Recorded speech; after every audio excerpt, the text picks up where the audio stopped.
begin the session. Yogi Ram शूरत Kumar Yogi Ram शूरत Kumar Yogi Ram शूरत Kumar जय गुरु राय திருச்சி யோகி ஞான யஜ்ஞம். இது மே மாதத்தினுடைய ஞான யஜ்ஞம். இதில் நாம் முண்டகோபனிடம் ஏற்கனவே முந்திய ஞான யஜ்ஞத்திலேயே ஒரு அறிமுகம் ஆயிடுச்சு. இப்போ இந்த முறை வந்து அதனுடைய அந்த முதல் முண்டகத்தினுடைய 2 காண்டங்கள், 2வது முண்டகத்தினுடைய முதல் காண்டம், அப்படி 3 காண்டங்கள் நீங்கள் பார்க்கலாம். ஏற்கனவே நம்ம முண்டகம் பற்றி உணர்ந்து எல்லாருக்குமே சொல்லிட்டோம். தலையை முண்டகம் பண்ணுபவர்கள் சொல்கின்ற உபநிடதம் அப்படின்னு ஒரு நம்பிக்கை, தலையில் ஒரு தீச்சட்டியை என்பவர்கள் பயிர்கின்ற உபநிடதம்லாம் இருக்குது. ஆனால் நம்ம அந்த உபநிடதம் 64 இப்போ நாங்கள் படித்து முடிச்சோம். 64 படித்து முடிச்ச போது எந்த ஒரு உபநிடத ஸ்லோகத்திலும் முண்டகம் பண்ணுறதை பற்றி வரவும் இல்லை. தீச்சட்டியை தலையில் வச்சு பண்ணுறவங்க தான் படிக்கணும்னு எந்த கண்டிஷன் அதை சொல்ல போகிறோம். 64 அதாவது ஒரு நூலை பற்றி யார் வேணாலும் என்னவும் சொல்லலாம். அந்த நூலில் அதற்கான எவிடன்ஸ் வேணும். நூலுடைய பாடல்களை எவிடன்ஸ் போய் ஈசா வாசியம் இதம் தர்மம் ஈஷோ பரிசு அது ஈசா வாசியம் ஆரம்பிச்சு. அதனால் அந்த உபரிசத்தை ஈஷோ பரிசு. ஆனால் இந்த முண்டக உபரிசத்து முண்டகங்கிற வார்த்தை உணர்ந்தே கிடையாது. 64 ஸ்லோகத்தில் எங்கேயும் கிடையாது. ஆனால் இது வழி வழியாக முண்டகோபனிடம் சன்னியாசியை பிடிக்கிறதுங்கிற மாதிரி ஒரு பில்டப் பண்ணிக்கிறது. ஆனால் இந்த 64 ஸ்லோகத்திலும் அதற்கான எந்த எவிடன்ஸும் இல்லைங்கிறது உண்மை. இந்த 64 நம்முடைய அபராஞானத்தையும் இந்த உபநிடத்தினுடைய அழகே என்னன்னு கேட்டால், மனிதனுக்கு ஞானம்னா 2 ஞானம் வேணும். ஒன்று அபராஞானம், ஒன்று பரஞானம். இவ்வுலக வாழ்வின் வெற்றிக்கான ஞானம் அபராஞானம். பரவாழ்வை நோக்கி நம்மை நகர்த்துகிற ஞானம் பரஞானம். இந்த 2 கிடைக்கும் போது தான் வாழ்க்கை முழுமையாகுது. இக பரவாழ்வு. இந்த முண்டகோபனிஷத்துடைய சென்ட்ரல் மெசேஜ் தான். வாழ்க்கைக்கு 2 பக்கம் இருக்குது. ஒன்று இக வாழ்க்கை, இன்னொன்று பரவாழ்க்கை.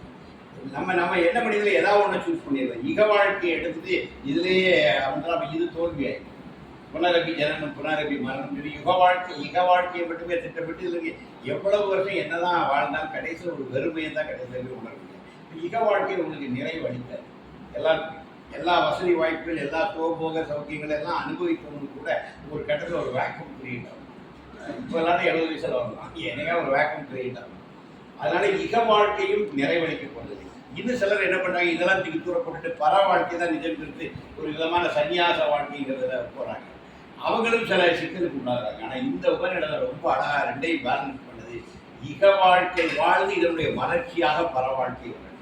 கிட்டத்தட்ட பகவான் யோகிராம் செக்மெண்ட்டை தான் நமக்கு வலியுறுத்தாங்க. இல்லற தர்மத்தில் இருந்து நீங்கள் இறைவனுக்கு படியாற்றணும். ஏன்னா அதுதான் ஒரு சேஃபஸ்ட் டிராவல் மாதிரி. அதுதான் ஒரு பரிணாமப்படியே கரெக்டாக இக வாழ்க்கையில் இருந்து மலர்ந்து நாம் கொடுக்குற இடம் தான் பர வாழ்க்கையாக. இதுதான் அந்த ப்ராசஸ் கரெக்டாக வரும். இதைத்தான் இப்படித்தான் நம்முடைய முண்டகோபனிஷத்து கொடுக்க முடியாது. ஏன்னா எனக்கு வர்றது வேதகால வாழ்க்கை என்பது வேத ரிஷிகள், ரிஷி பத்திரிகள், ரிஷி குமாரன். இந்த அர்த்தம் என்ன, அவங்க இல்லற ஆட்களாக தான் இருந்திருக்காங்க. ரிஷி இருக்காங்க, ரிஷி பத்திரி வராங்க, ரிஷி குமாரன் வராங்க. இங்கே வேதகால வரலாறுலாம் படித்து பார்த்தோம். இப்போ வேத காலத்தில் வந்து ஒரு சன்னியாச வாழ்க்கையை பெருசாக சொல்கிறாங்க. கோர்ஸ் அன்றைக்கு சன்னியாசிகளும் இருந்திருக்காங்க, நைஷ்டிய பிரம்மச்சாரிகள் சன்னியாசிகள்லாம் இருந்திருக்காங்க. ஆனால் பெரும்போக்காக எதைத்தான் சொல்லியிருக்காங்க, ரிஷி பத்தினி, ரிஷி குமாரன் இப்படிதான் வாழ்க்கை. அப்போ நம்முடைய பாரத பண்பாடு எதை முன்னிறுத்து என்று கேட்டால், இல்லறத்தை நல்லறமாக்கி அதிலிருந்து நீங்கள் அந்த இக வாழ்க்கையிலிருந்து பர வாழ்க்கைக்கு பரிணமிக்கிறதுனா வாழ்க்கையினுடைய போக்கு சொல்லி இதைத்தான் இந்த முண்டகோபனிஷத்து சுற்றி சொல்ல வர்றது. அப்பரா ஞானம்னா என்னங்கிறது விரிவாக வளர்க்குது, பரஞானம் என்னன்னு விரிவாக வளர்க்குது. 2ஐயும் விளக்கி ஒரு உத்தமமான குருவை சரணடைந்து பிரம்ம நிஷ்டை இது எங்க அதை ரொம்ப வலியுறுத்து. இதெல்லாம் தெரிஞ்சுட்டு இந்த நாலெட்ஜை வச்சு நீ அடைய முடியாது. நீ ஏற்கனவே இதை பரஞானத்தில் திளைத்து இருக்கின்ற ஒரு உத்தமமான குருவை சரணடைந்து பரநிஷ்டையில் இருக்கிற அவரை சந்தித்து அவர்களின் உபதேசம் வாங்கி இந்த பரஞானத்தை பெற்றுக்கொள்ளும் வழிகாட்டு. குருவுடைய அவசியத்தை என்று சொல்கிறேன். முண்டகோபனிஷத்து சொல்லி சாரணை இக வாழ்க்கையை பிரமாதமாக வாழணும். அதிலிருந்து அதனுடைய நிலையாமையை உணரணும்.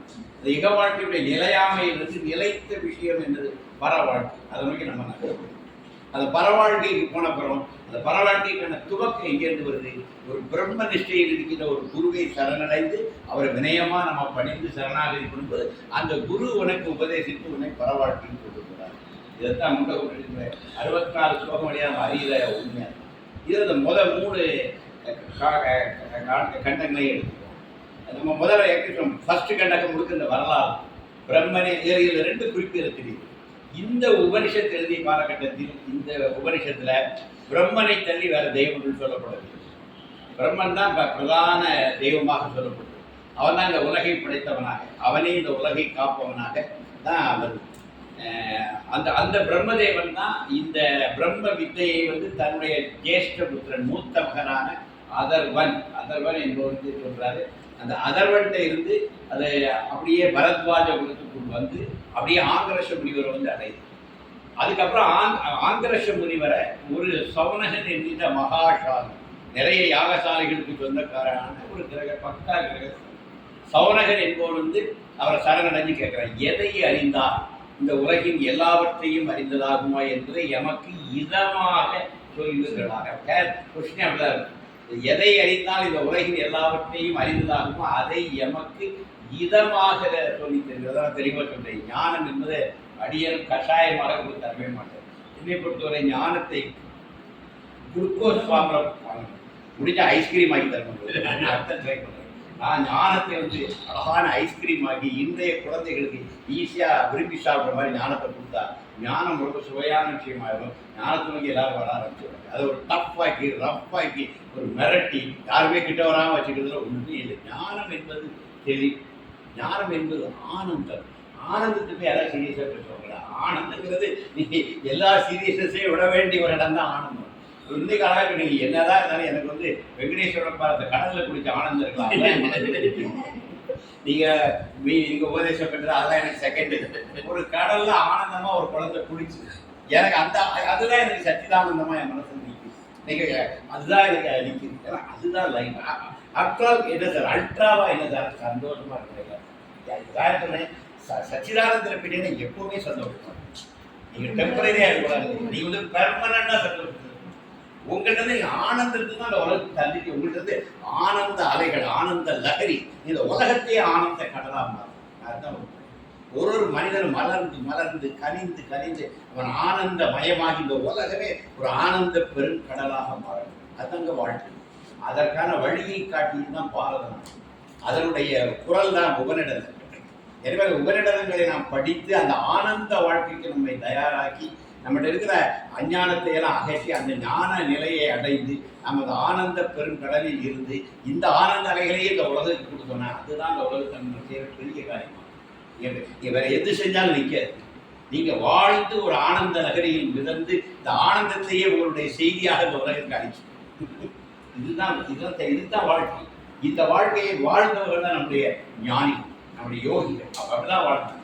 முகத்தில் இருந்த ஆனந்தம் மாடி கவனிக்கையா அமிர்தாந்தமி அம்மா கூட கிட்டத்தட்ட 9 மணி நேரம் இருக்கிற ஒரு அம்மா ஒரே பொசிஷனில் 9 மணி நேரம் உட்காந்து நினைச்சு பாருங்க.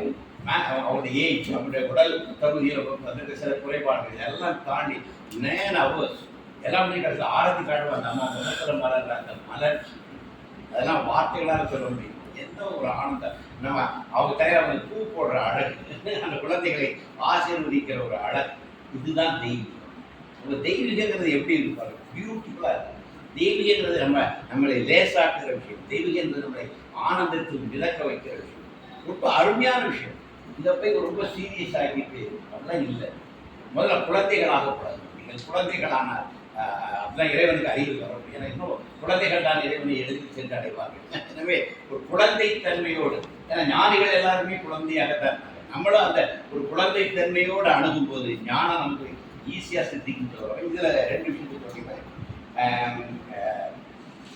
முதல்ல நான் சொன்னதில் அந்த பிரம்மத்தை பற்றி சொல்கிறேன். அந்த அற்புதமாக ஓம் பிரம்ம தேவான பிரதம சம்பாபுவ விஸ்வசிய கர்த்தா புவனசிய.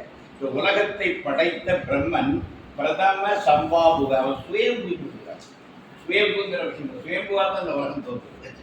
எனவே அந்த பிரம்மன் சுயம்புவாக இருக்கின்றான். அவனே இந்த உலகத்தை படைத்த கர்த்தா புவனசிய. இந்த புவனத்தை உலகத்தை படைத்தவன் அவனே. பிரம்ம வித்யா சர்வ வித்யா பிரதிஷ்டம். பிரம்ம வித்தை தெரிந்தால் சர்வ வித்தைகளும் தெரிஞ்சிடும். பிரம்ம வித்யா சர்வ வித்யா பிரதிஷ்டம். பிரம்ம வித்தை தான் எல்லா வித்தைகளுடைய மேலான வித்தை. அதை தெரிந்தால் எல்லாருமே தெரிந்தார்கள். இப்படி அந்த பரத்வாஜாய சத்தியமாகாய ஆங்கிரசே பராபரம் அப்படியே ஆங்கிரஸ் மீறலாம். அதில் ஒரு விஷயத்தை விட்டுட்டேன். சௌனகோகை மகாசாலா ஆங்கிரதம் சர்வம் இதம் விஞ்ஞானம் பவதி. இந்த இது என்ன ரெண்டு வித்தியாசம் இருக்கு. பிரம்மன் இருந்து அதர்மன்ட்ட வந்து அதர்மன்ட்ட இருந்து அப்படியே பரத்வாஜ குலத்தில் வந்து ஆங்கிலசோட சேர்ந்துருக்கு. அது வர இந்த இந்த வித்தை வரி வடிவம் தரது வெர்னாக்குலர் லாங்குவேஜ்.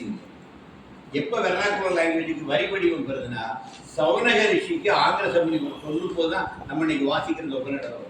அதுக்கு முன்னாடி உபநிடதம் இருந்தது. எப்படி இருந்தது? அது வேற. அது வார்த்தைகள். அது நல்லா அப்படிங்க. ஞானம் வார்த்தைகள்.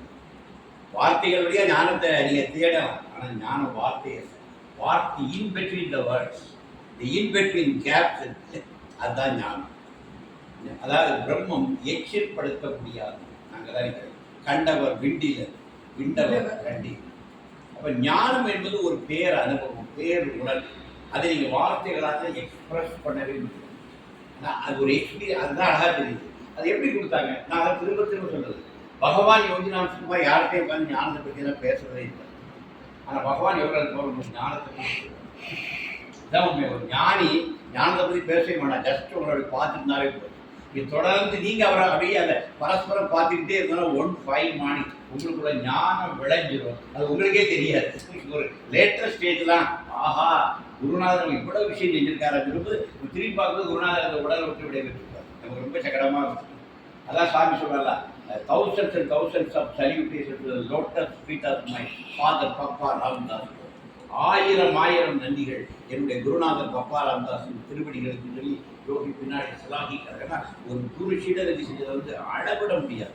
அவ்வளோ பெரிய விஷயத்தை கொடுத்துச்சு. வெளியே தெரியாம அறவன் தெரியாம போயிடுவான். யாதும் சுவடு படாமல் ஐயார் வந்து அடைக்கின்றோம் கண்டறியாதன கண்டே நாவுக்கரசர் சொல்றதாங்க. திருநாவுக்கரசருக்கு இந்த திருவையாளர் தான் அவ்வளோ பெரிய ஞானம்.